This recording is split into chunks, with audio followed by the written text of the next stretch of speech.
I'm David Heitler-Clevens. And I'm Rodney Wittenberg. And this is Music for the New Revolution.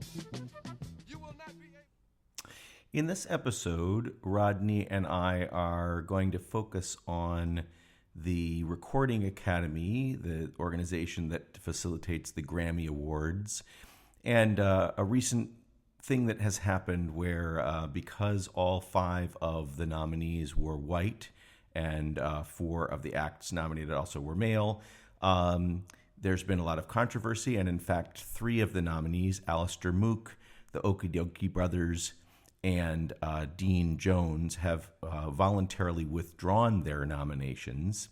And rather than focusing on those white artists as worthy as they are, we chose to interview and focus on a number of the wonderful black and brown artists who were not nominated, who had submissions this year. A majority of them that we're interviewing did. And we're going to start off with some music from Pierce Freelon.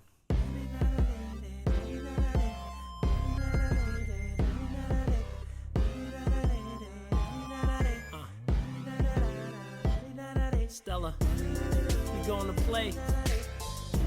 I hope you're ready for a daddy-daughter day.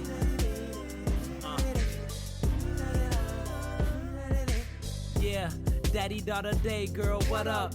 Right now, we can go anywhere you wanna. Roller skating rink to the movies, chilling at the house. Maybe later on, we could go get a banana flow.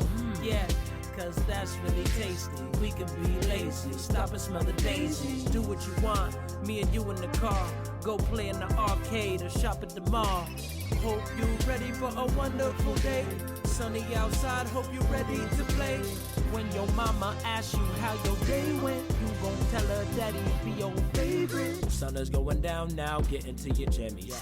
Bedtime concert performing at your Grammys. Close your eyes and now it's sleepy time. Tomorrow we gon' press rewind. Daddy da da day, daddy da da day, daddy da da day, daddy da da day, daddy da da day, daddy da da day, daddy da da da da da day, daddy da da day, daddy da da day.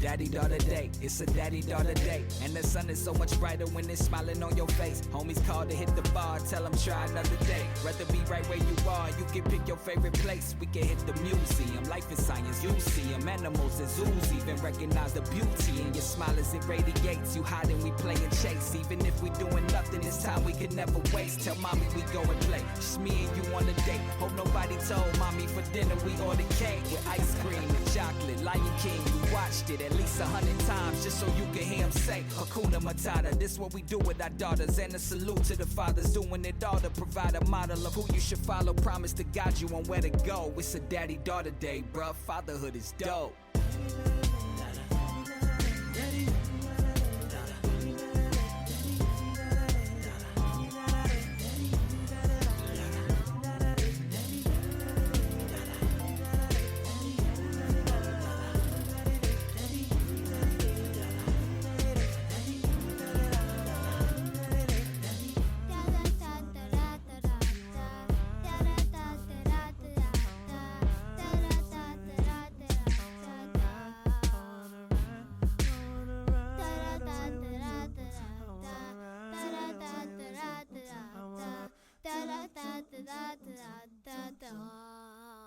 Well, I am known as Uncle Devin, the children's drum percussionist and the owner of the Uncle Devin Show, which is an interactive musical experience for children that uses drums and percussion to cultivate their minds, sort of a dynamic cross between DC's Trouble Funk and Schoolhouse Rock.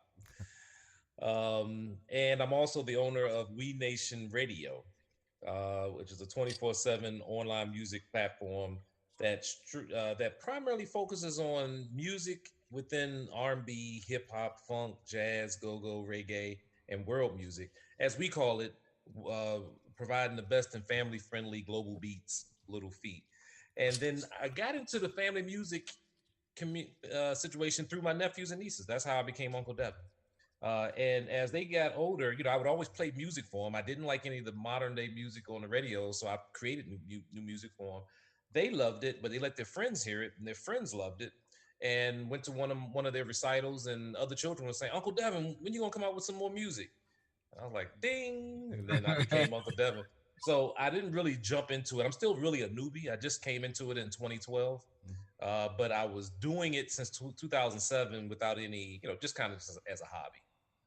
It's so interesting how many of the stories of people who do this work, it's sort of like a lot of us sort of fell into it. I mean, there's that whole category of people who like start doing it when they have kids themselves, but there's all these different trajectories. I mean, Rodney and I really both got into it largely through teaching, but it's the stories are really fascinating. I think of how people end up doing this work, because very few people I think set out to be a children's or family musician, from the get-go. Right. Right. So Aaron, why don't you do the same? Introduce yourself.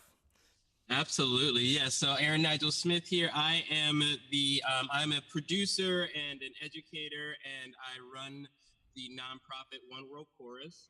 As a lifelong musician, I knew I wanted to do music with my life. I went to conservatory, and, even before conservatory, I went to art schools specifically for music. I went to Interlochen Arts Academy for high school, and the American Boy Choir School for my grade school experience. So I've been immersed in music my whole life, and I've been performing professionally, since right out of college, and touring around the world, singing primarily classical music, actually, and a lot of choral music and oratorio and light opera. And that experience was really great. I was where I wanted to be and what I had trained for. And then I started having kids, and just kind of that cycle of being on the road all the time was difficult to maintain with kind of maintain a happy home with that type of an active touring schedule. So I just took the risk to stop teaching or stop touring. And instead I started teaching music to young children. And that was really the pivotal moment for me. The first time I got in front of a classroom with a bunch of children, I just lit up, and the youth lit up, and all the reaction from all the teachers. And it just felt like I had tapped into something really special. And so I just kind of rode that wave and continued to teach youth. And then I continued to create curricula and write lots and lots of songs. I would write new songs every single week for about 2 years to use in the curriculum. And then those songs became songs that I ultimately started recording, and then started adding into my, live stage show. And then eventually started producing videos, and more CDs, and really keeping the educational processes going as well.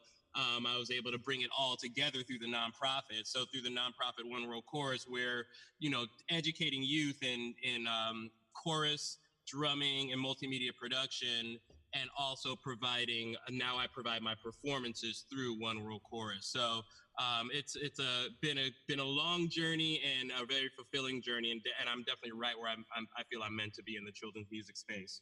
Tell me about your audiences. Do you have a diverse audience, or are you primarily playing for people of color, or what's it like out there for both of you? Most of my audiences were schools and libraries, and I would still say the majority of the audiences would be, let's say, 80% white, and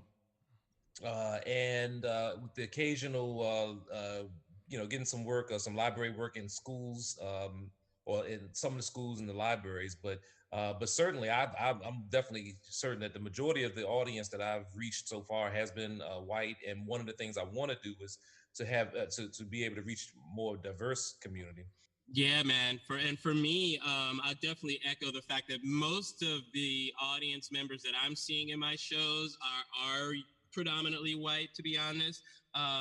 I was producing a festival for several years called the Rocks and Socks Children's Music and Book Festival. We still do it, but only in Jamaica right now. But it started in the United States, in Portland, actually.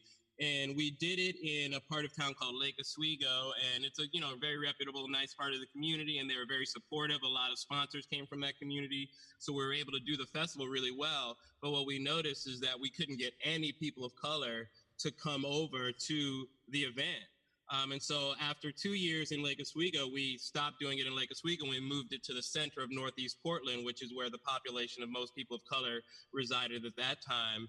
And we were able to get definitely at that point at the festival, we got like about 50% people of color, once we did it that way. We found we have to go out and seek the culture if we want to really, we need to seek the audience with people of color if we want to manifest it, I do extensive work every year in Jamaica now, just to be around youth, that are brown and black, and they respond to the music just as much, if not more, pop favorably than the white audiences. It's just a matter of getting them access to it. These youth in Jamaica specifically, and in most urban communities, mainstream radio is their children's music, so they know all the song, all the lyrics to the number one nastiest hit you ever heard with all the foulest things and concepts you could imagine, but they don't know. In Jamaica, for instance, they wouldn't know a Bob Marley song, but they would know all of the, the ragamuffin, down and dirty street music, So it's really important that we expose and educate, a wider audience and draw in a wider audience, a multicultural audience to appreciate this work, Mm-hmm. Yeah. Do you think part of the reason that phenomenon has happened is that a lot of kids, aside from just not knowing about a lot of children's music, associate children's music with white artists and white genres and that sort of thing? Well, I think it's twofold. I think that is definitely part of it. When most people grow up listening and pretty much watching the same type of cartoons. But if you go back, like I did a show on my radio show the other day on theme songs to the top theme songs to cartoons. And as I was listening, I listened to the flavor of most of the songs, and most of them you had a couple of jazz, but most of them were rock and roll. And a lot of the black community have just not into rock. Now, I love that music. I mean, you go back to listen to Speed Racer and Batman and all, and you hear that type of music. But then the other part of it we have to look at is that historically, blacks have been the blunt of racist lyrics and music for so long. And somewhere in the civil rights movement, we didn't focus on children's music. We focused almost on every other component of racism, and we just left that alone. And that's, I think, what you see now.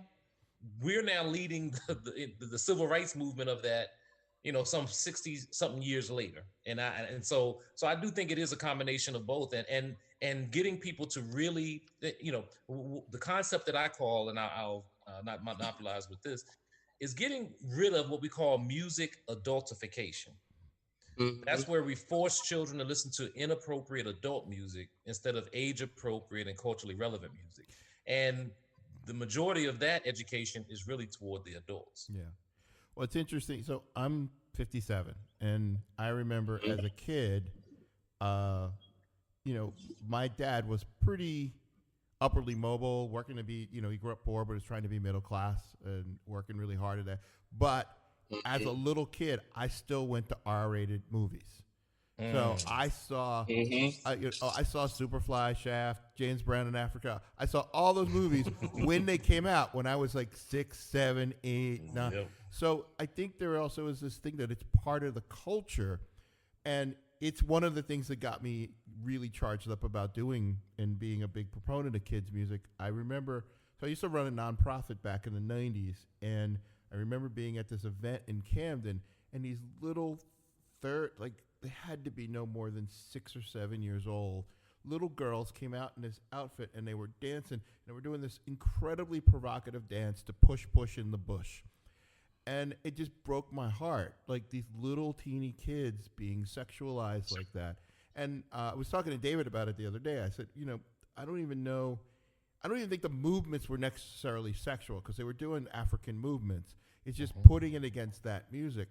But like you said, the parents have to be aware of it. So, well, what do you guys think we can do to, I know that's not necessarily the focus of this, but I'm curious of what you think about how what could be done about that, or what are you guys doing about stuff like that to educate the parents so that they understand that there's music out there that's good for the kids that they also like? Yeah, I mean, we have to seek them out. You know, I intentionally write music that I would want to listen to and I would want to rock out to, you know. I've landed in the reggae genre as a very comfortable fit for me, you know, and a lot of my songs are funky. There's a lot of hip hop elements to it. So I think we have to produce songs that resonate, you know, for our community. And then the other half of that is the gatekeepers that, you know, control the children's music industry have to allow these different sounds and these culturally relevant sounds and multicultural sounds to rise to the top and to be heard. You know, I believe that there is an intentional, effort to keep these Black and brown voices out of the mainstream children's music, you know, so that the face of it can't always be that folksy, that roxy, that poppy sound, and we don't transition to actually embracing the fullness of the diversity in this field. So I think, you know, definitely creating the content that speaks to our people and then pushing it out aggressively. You know, I have a dream of Jamaica. There's no children's music. A children's music industry does not exist in Jamaica. And one dream I have is to build a children's music industry down there. You know, my albums are distributed through Tough Gong International, Bob Marley's label, you know, and so they were able to feature some of my children's program on their Facebook page this summer. And I'm working with them and with the Jamaican community to try and, you know, build it, you know, and if we go into Ghana, build a children's music, you know, scene in Ghana, build a children's music scene, you know, in Ethiopia, build one in Kenya, build one in the States, build one in wherever we can. I think we got to build it if we want to see it. And I'll echo that. The other part is even changing the terminology. You'll find that a lot of us are now saying family music instead of children's music. Amen. Because it's about the family.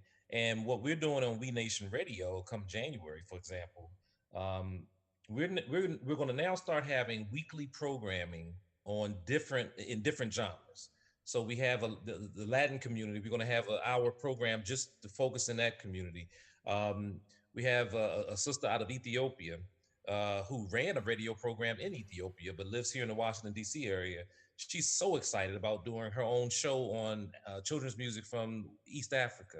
But then Jabali Africa, Josek Osakoye, is going to do something for West Africa. Possibly, you know, working with Father Goose up in New York to deal with Jamaican music and reggae music, rather, of course, with Aaron Nigel Smith. And then there's a sister that just came out of nowhere, and she's so much of a breath of fresh air, Toya Wills out of Guyana. And I know, Dave, you've probably seen her. She's all over our community, and she's the only one now doing family music on a commercial station in Guyana. And she's always asking us, well, you know, where's the music? You know, where's this diverse music at? So I think it's slowly happening. And but once parents understand that it's not dumbed down music, that this is some great music that just happens to be made for children, I think you'll find more people gravitating toward it. Excellent. Well, you know, it's interesting because, you know, in a way, like when Aaron was talking about reggae, I mean, Three Little Birds has been a hit, you know, among families and kids for ages. And Ziggy Marley did the theme for Arthur, you know, TV show and stuff like that. So, but what's interesting is it does seem like the audiences for those things has been largely white kids. So there's a real irony there that's been true. So I think you're really thinking creatively and, about raising the visibility about this across the board. And it's really amazing. I think that the work that you're both doing. And so, you know, a lot of this does lead us when we're talking about the gatekeepers, like you mentioned, to talking a little bit about the Recording Academy and the fact that a lot of people are really upset this year that with all of these incredible submissions in the children's category of the Grammy process from people of color, that it ended up that all 5 nominees were white and that 4 of them were also male. And, you know, so I just, you know, we've been asking various people, and we want to ask you too, to, you know, weigh in on this and, you know, how you feel about it and also what you think needs to be done about it or can be done about it. Yeah, it was really, this year's nomination process was really disappointing.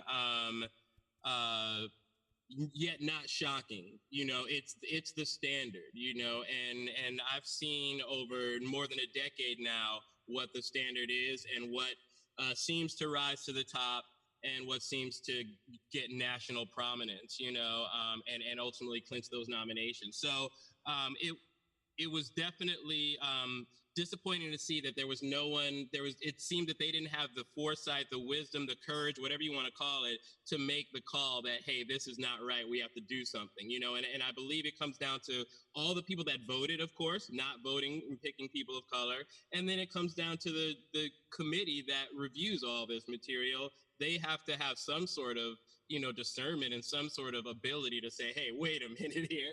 It's 2020. Everything is going down. Are we really going to sign our names on this nomination list? So it was incredible that no one caught that and that the Academy itself didn't caught that. There was no oversight there. So that said, it's been wonderful to see the reaction, after Family Music Forward put out our statement, and I'll let Uncle D pick up on that. Yeah, it certainly has been. And I think when you think about what happened this entire year, it was almost like the perfect storm. And it appeared as though the selection for the Grammys was a message. Like, it was like making sure, it was almost like how Donald Trump got elected. You had a black president. Oh, no, we're going to give you the total opposite. And that's kind of how this felt with the 5 nominees. And again, and Aaron and I, and even anyone that's watching, this has nothing to do with those 5 nominees. And to some extent, it's bigger than the Grammys because it just so happened that this was the platform that this came out in. But, that's just part of history, and that's how that happens. But Aaron will tell you, too, that one of my goals has always been and I put it in my video that I posted, that we as Black and people of color have to stop looking to white institutions for our validation.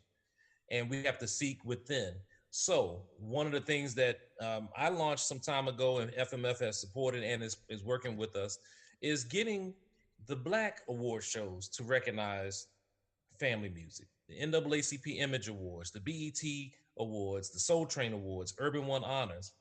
None of them has ever focused on in this category. So it's twofold. So I can't just sit here and just beat up one side and not beat up the other. We have to do both. So right now, FMF is doing both. And we have an appeal that people can sign to be a part of, just asking these organizations.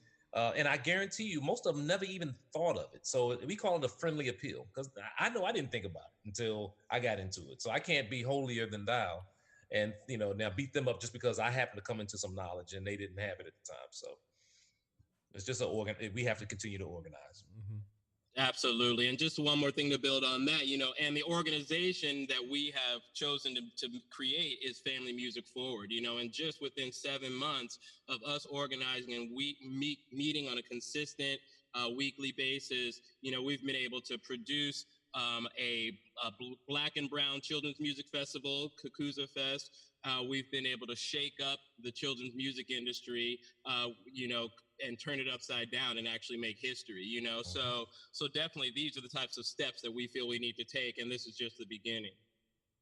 Incredibly exciting thing, yeah. I'm so glad that you both mentioned Family Music Forward a little bit in passing, but I'm really glad, Aaron, that you made sure that our listeners understand exactly what that is and how they can support it, right? I mean, if people can, we'll put the link when we put this podcast out so that people can find you and sign on and become a part of it.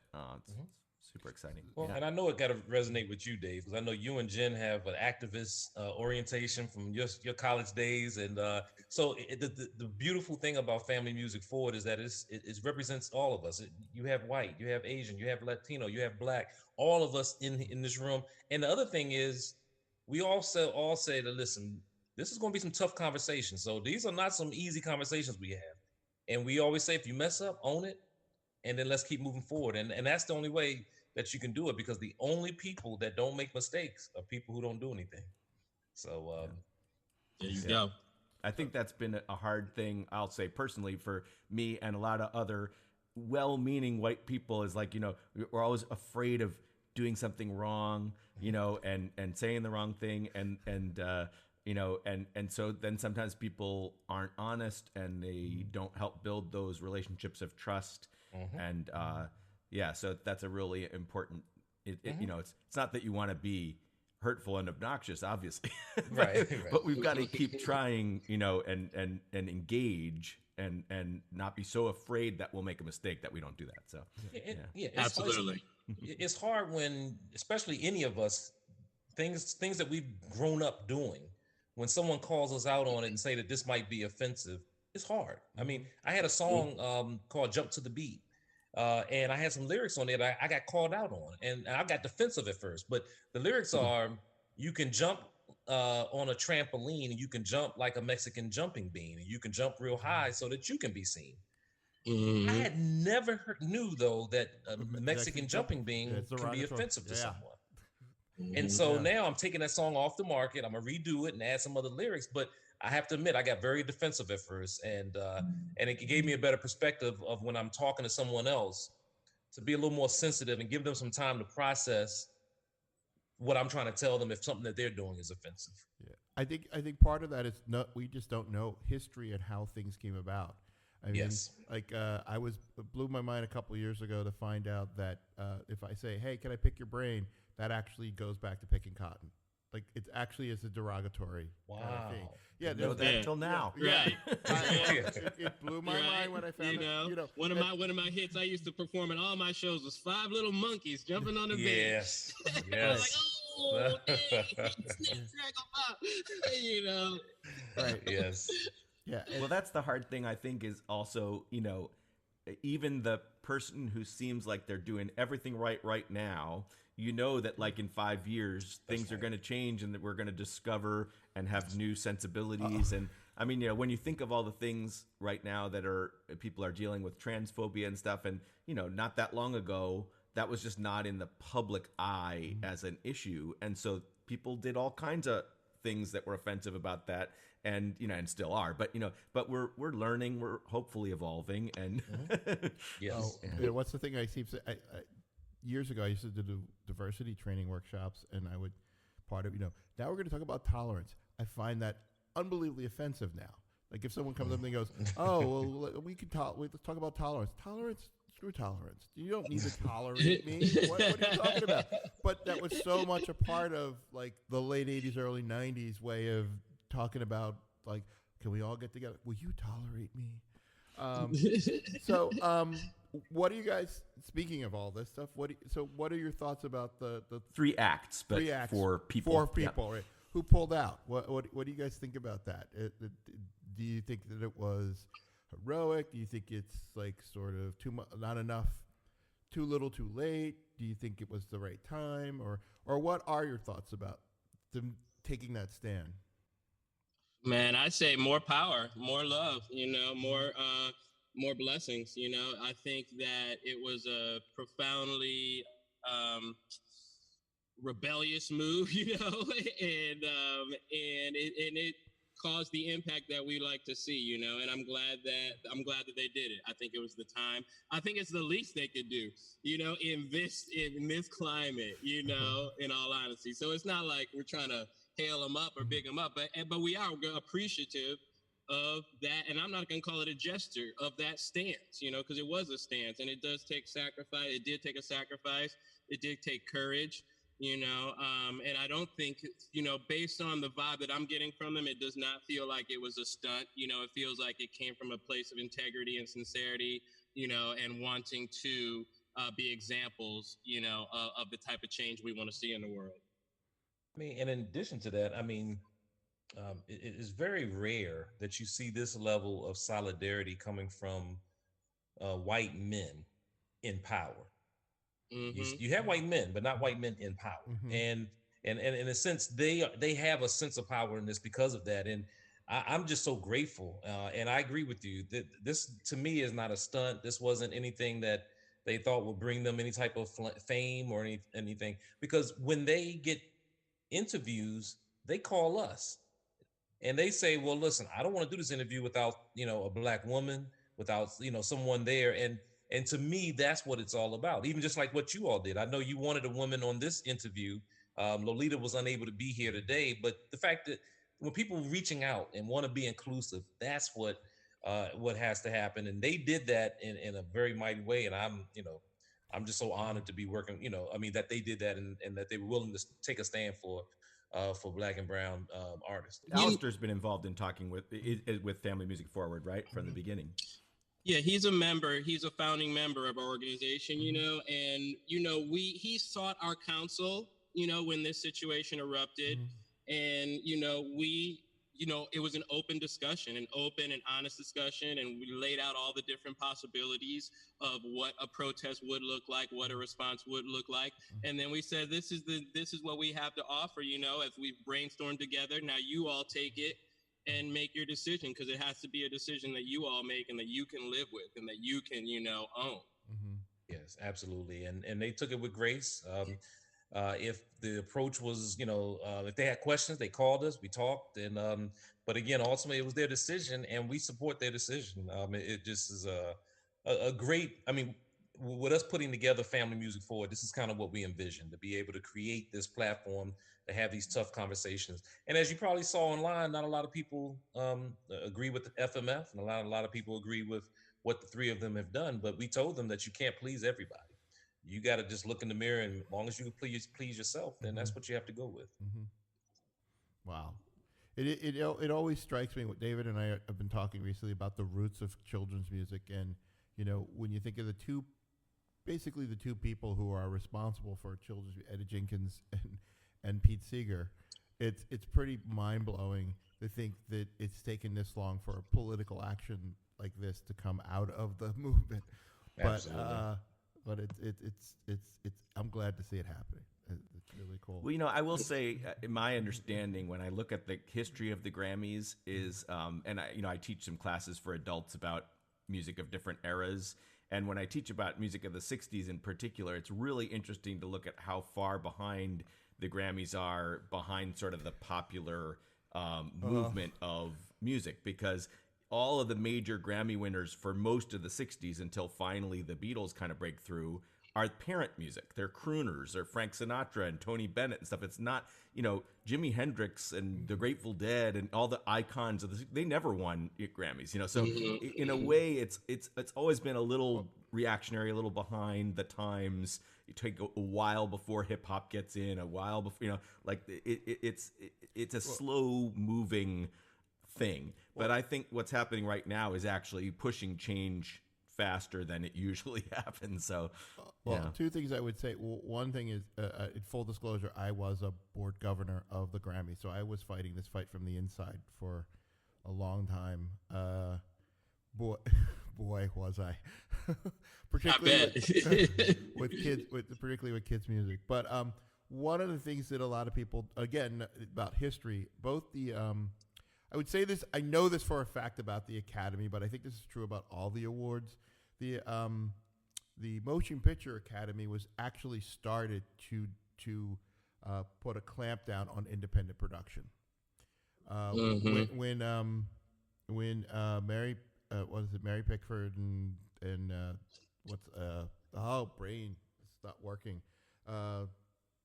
Charlie Chaplin. When all of the people left it started United Artists as an independent company. The studios got together and created the Academy Awards, and no one who wasn't in a studio could get one. And I think the Grammys have a similar way of the way they were conceived, or why they were conceived was to support the record industry and not the independent record industry. And I think that's why they were always behind. They weren't looking at what was going on at the time. They were just there to keep the money coming in from a very conservative, mainstream way. And they've been horribly behind. And we did stuff on the inside to try and change that. But boy, stories I could tell you guys. That's some good history, though. That's some real good history. Absolutely. Yeah. I appreciate that. Yeah. So it goes back to what you're saying about award shows and everything. We do need to create our own, but we also need to make sure that we're clear about what they are. One of the downfalls of the Grammys is that it's really become a TV show. I mean, Mm-hmm. there's the TV show, and the TV show makes so much money for the organization. Now, I will say, having been on the inside, there's a lot of really cool stuff that the organization does as far as advocacy for artists and musicians, and Music Cares is amazing. In fact, if you guys know anybody who needs help, there's money there, again, to help people who are dealing with financial issues right now with COVID. I'm a recipient, so Yeah. I know. Yeah. Yeah. The most important thing is, again, we don't take a large brush and just paint one organization as bad or good or anything to that extent. Aaron will tell you that before the nominations came out inside of FMF, I said I didn't want anything to do with the Grammys, but that didn't mean I didn't think that people shouldn't work in the Grammys. I just had my own area where I knew I was going to focus in on. But on the other hand, I still have my membership because of what Rodney just said. I love the advocacy. I love Music Cares. And so when they help me, and now I don't need the help, I'm giving it back, and I'm advocating other people to donate money to Music Cares. So I think overall, the one thing I can just say is one of the things that I can use help with, and that we can use help with, is to support We Nation Radio. We stands for Watoto Entertainment and Education, and Watoto is Swahili for children. And the only way that this can succeed is if people turn it on and listen. And if you're going to listen to something else, turn it on and let your children listen to it. It's 24/7. You can get access to it now on Roku TV, on Fire TV. I just got an email today that you can now say, "Hey Alexa, turn on We Nation Radio," as well as "Hey Google." So we're trying to make it more accessible to people. And then the final thing is, for me, my objective is to continue to make our programming free to those who can't afford XM radio or internet service. And so for my weekly radio station on WPFW 89.3 FM, which airs every Wednesday evening from 7 to 8 p.m. Eastern Standard Time, that's just one, but I'm looking to do a syndicated radio program in every major city to help continue to introduce what we're doing, across the board. And while we do focus on Black artists, that's not all we play. We play everybody. If you got good music, we're going to play it. Cool. Yeah, and I would just jump in and just say, we're grateful that the Recording Academy opened up a dialogue with us, and that they did it so quickly and intentionally. And we hope to continue the dialogue with them and to be a partner with them in creating change, not only in the Grammy nomination process, but in the children's music industry overall. We want to, say, hey, we want to acknowledge that the leadership is new there right now, and that hopefully this new leadership will see what's going on and seize this moment, and have the courage to really go ahead and implement new processes that will help us not see outcomes like we've seen in the past. If you want to learn more about my work, Aaron Nigel Smith, you can just check out AaronNigelSmith.com. And if you want to learn more about the nonprofit that I'm working that I founded, it's oneworldchorus.org. And again, we're just focused on really enriching and encouraging and uplifting children and promoting peace through music. So yeah, y'all check it out. I got a live No Jive song off my new live album, Aaron Nigel Smith and One World Chorus live in LA. We got a Pete Seeger jam, If I Had a Hammer. If I had a hammer, I'd a hammer in the morning, I'd a hammer in the evening, all over this land. I'd a hammer out danger, hammer out a warning, I'd a hammer out love between my brothers and my sisters, all over this land. Where says he? If I had a bell, yeah, I'd ring it in the morning, I'd ring it in the evening, all over this land. Bring out danger, yeah, bring out a warning, I'd ring out love between my brothers and my sisters, all over this land, all over this land. If I had a song, yeah, I'd just sing it in the morning, I'd just sing it in the evening, all over this land. I'd just sing out danger,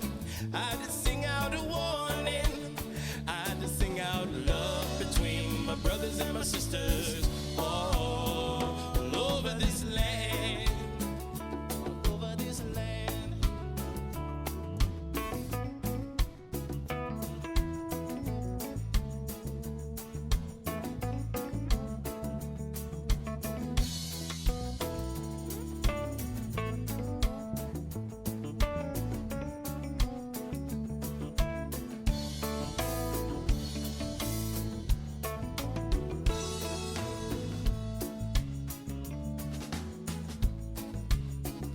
Now I've got a hammer, and I've got a bell, and I've got a song to sing all over this land. It's a hammer of justice, it's a bell of freedom, it's a song about love between my brothers and my sisters. Oh, it's a hammer of justice, it's a bell of freedom, it's a song about love between my brothers and my sisters. All over this land, all over this land, all over this land.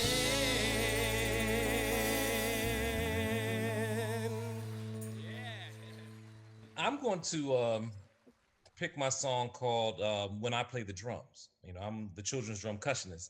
I'm from Washington, D.C. The official music of DC is go-go music.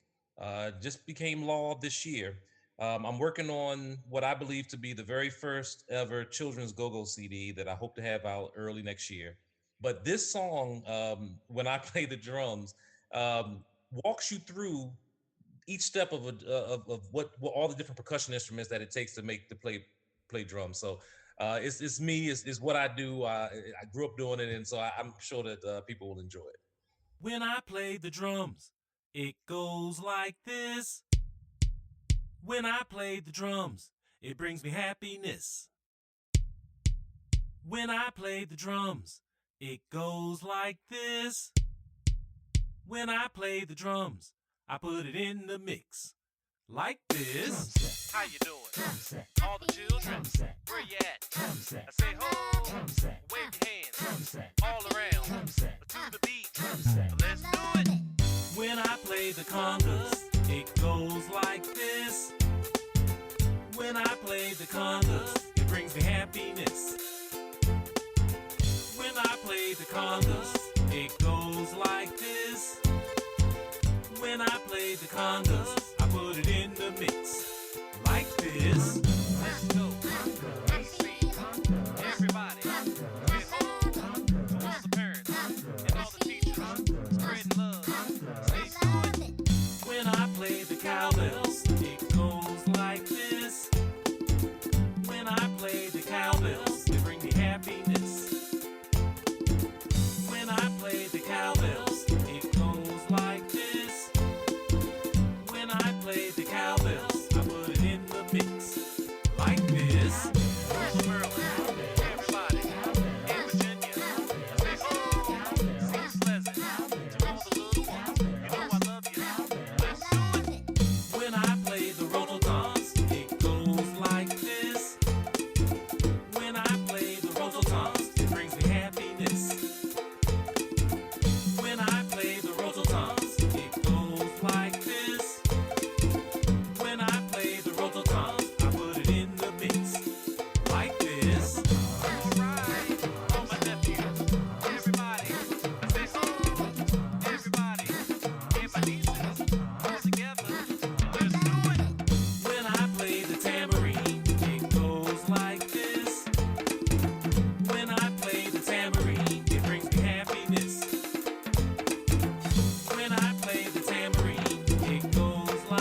That's So- perfect. I love the fact that you're doing go-go music for families. It's amazing.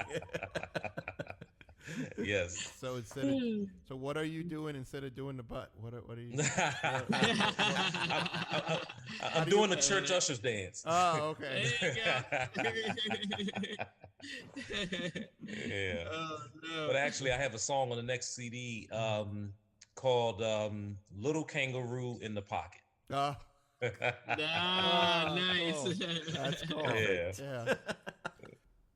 We also had the opportunity to interview Flor Bromley for this segment. I grew up in Peru, and I've always been working with kids. And I knew I wanted to be in the entertainment world. And my mom says this story when I was 4 years old. So I would sing with my long hair in front of the mirror, you know. But my parents are both professionals. He's a doctor, she's a lawyer and teacher, and they don't know anything about the business. So kind of like being on stage was always what I wanted to do. So I started with acting. So when I moved here and I did musical theater, I was like, that's what I want to do. I want to do musical theater. And that kind of evolved into working for this company where I would sing for kids and I was in a band. And when I did that show, I remember it was at El Museo del Barrio in the city. I was like, this is what I want to do. This is what I want to do. Oh, cool. Nothing else. And I found what I was meant to do. I want to say it that way. Cool. Wow. And now you have something that you had submitted this year to the Recording Academy and the Grammy process, right? A Yes, project. yes. Maybe you could say a little bit about what your project is and what it was like to be part of that process in the Grammys. Sure. So my project is called Fiesta Global, and it's a bilingual music album for kids with different music genres. And I submitted it to the Grammys. I'm not a member of the Academy yet. I'm in the process of, but my engineer submitted it, and I was grateful to be included in the first time ballot. That's my first time. Cool. And so part of what we're focusing on in this episode is this issue that's arisen where in the children's category this year, all 5 nominees are white artists, and 4 out of those 5 are also male artists. And so, some people have been bravely foregoing their nominations in protest. Maybe you could talk a little bit about your feelings about those issues of, sort of issues of racism and sexism within this awards process. I mean, when you pick a top 10 or whatever, you pick from the pool that you know, right? So visibility is key. And the Grammys, I mean, it's a popularity contest in a way, right? I think, and I hope, if they heard them, if they would have looked at them and heard them, they would have been nominated. Projects so great as Peers, as Saul Paul, as other bilingual musicians, other female artists. And what people were mad about is like the music from the artists that were nominated, it's so great, but it's kind of the same. It sounds kind of the same.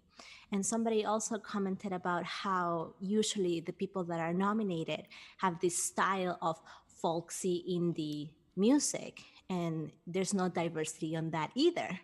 So I think that's what people were up in arms. That's what people were so upset about.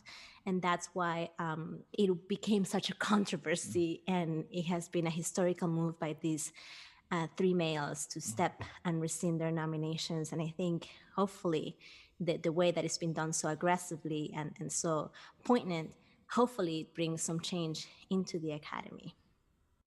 The thing about being Hispanic and being a female is that, first of all, being a female, you only get so many spots as a female. Yeah. And then being a female, a Hispanic, you only get so many spots as a Hispanic. And sometimes I don't know which spot I'm getting. I don't even think that people think of me as a female artist. They just think of me as a Hispanic artist.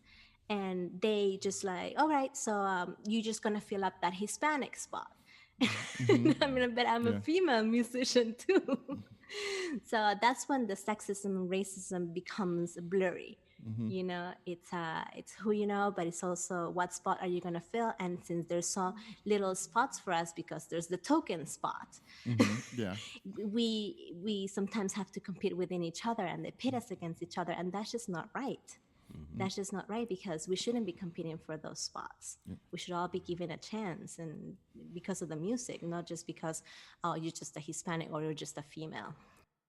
So when you're performing, I'm guessing that the audiences, I mean, my experience of doing kids music is the audiences are always mixed, or some, actually in some of the cases, are predominantly white. What do you find your audience to be when you're performing? They're very mixed. When I first started working with this company, before I launched my musician career, it was mostly bilingual parents, or parents of white children that wanted their kids to be bilingual, you know. But I feel like now, in 5 years, amazing things have happened. And now I think that there's more people, you know, that just want to introduce their kids to different types of music.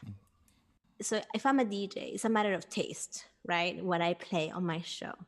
But I'm also, if I'm a DJ, I'm in a position that I can expose people to different kinds of music.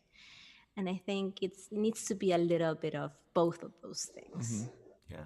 Well, it seems like what you and a number of the other artists that we're going to talk to are doing is really trying to raise that visibility, you know, to raise people's consciousness, whether it's the sort of people who have those gateway powers of, you know, what they're going to allow people to hear in terms of, you know, establishment or media or radio, or the general public, that there is all this wealth of diverse music from different backgrounds that more people need to know about, and because a lot more people will be interested in it if they hear what you're doing and other artists who are from more diverse backgrounds.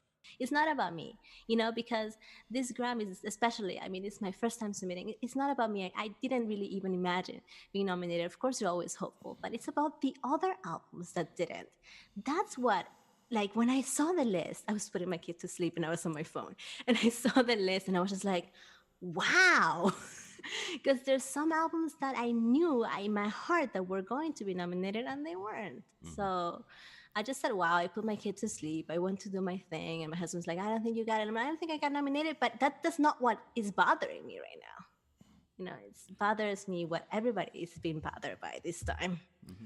I think one of the best things that you could do is join the Academy and then get on the board and then get on one of the committees, but also encourage other people to do so. I am a 30-year veteran of the Grammys, and I was on a number of committees and a governor for a long time, and I fought the good fight for a long time.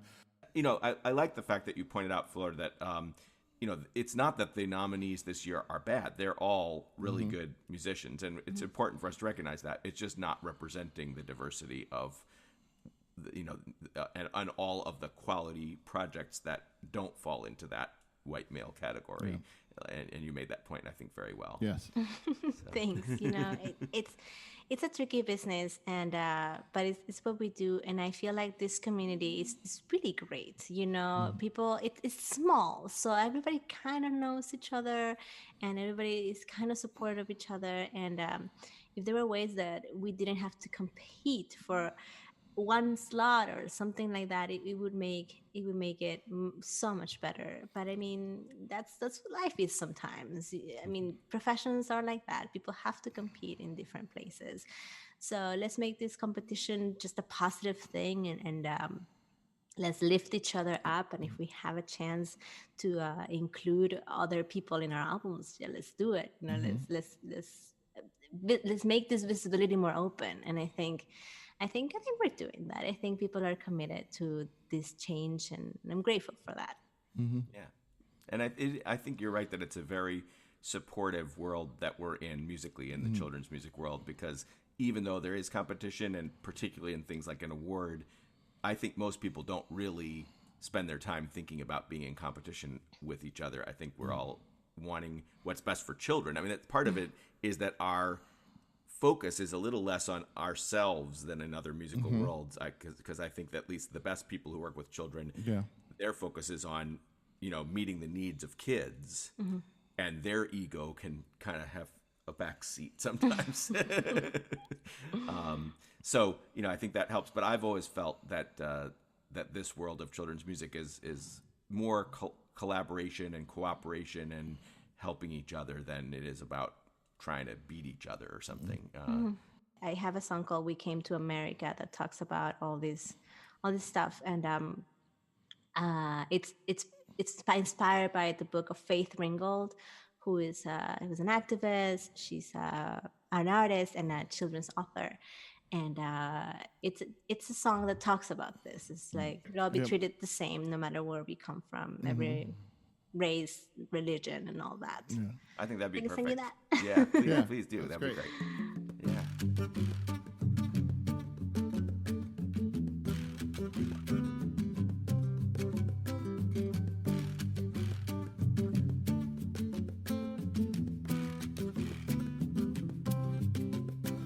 We came to America, every color, race, and religion, from every country in the world.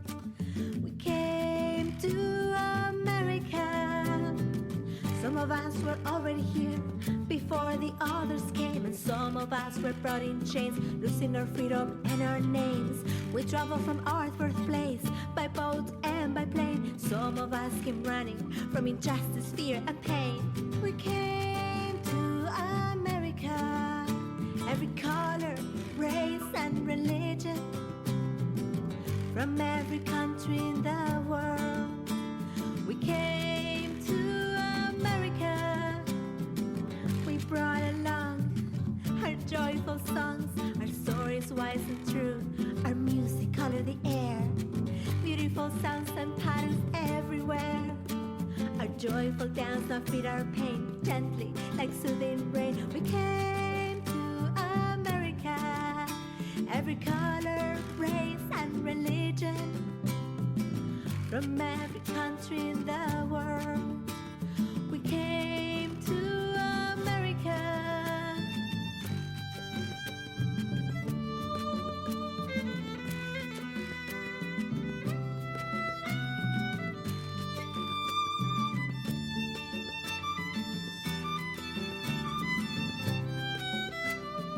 Our food, our fashion, and our art made America great.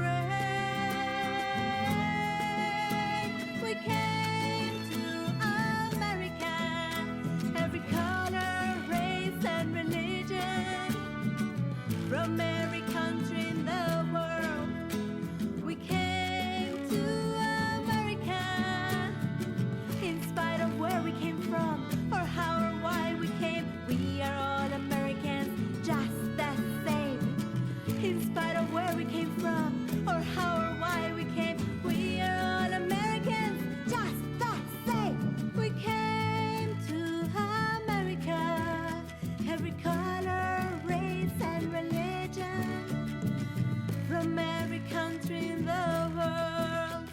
We came to America. We came to America, every color, race, and religion, from every country in the world. We came to America. Well, thank you so much for talking with us today. Thank you for inviting me. It was a pleasure to know you, to get to meet you, and then hopefully one day we can all meet in person and hug. Well, it will happen Yes. someday, and maybe not so far off.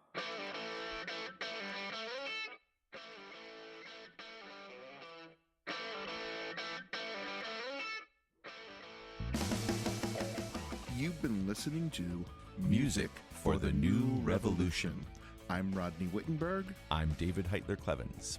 Music for the New Revolution is recorded at Melody Vision Recording Studios and produced, written, and edited by David Heitler Clevens and Rodney Wittenberg. And special thanks to our interns from Oberlin College, Valerie Kellner and Julian Worth. You can find us at musicforthenewrevolution.com or MFTNR. Like us on Facebook and follow our Spotify playlist. And our podcasts can be found on SoundCloud and iTunes, and you can also be a patron, a supporter of our podcast on Patreon. This is Music for the New Revolution. Suits and bank accounts in Bahamas. Wall Street crime will never send you to the slammer. Tell all the children in the arms of the mamas. The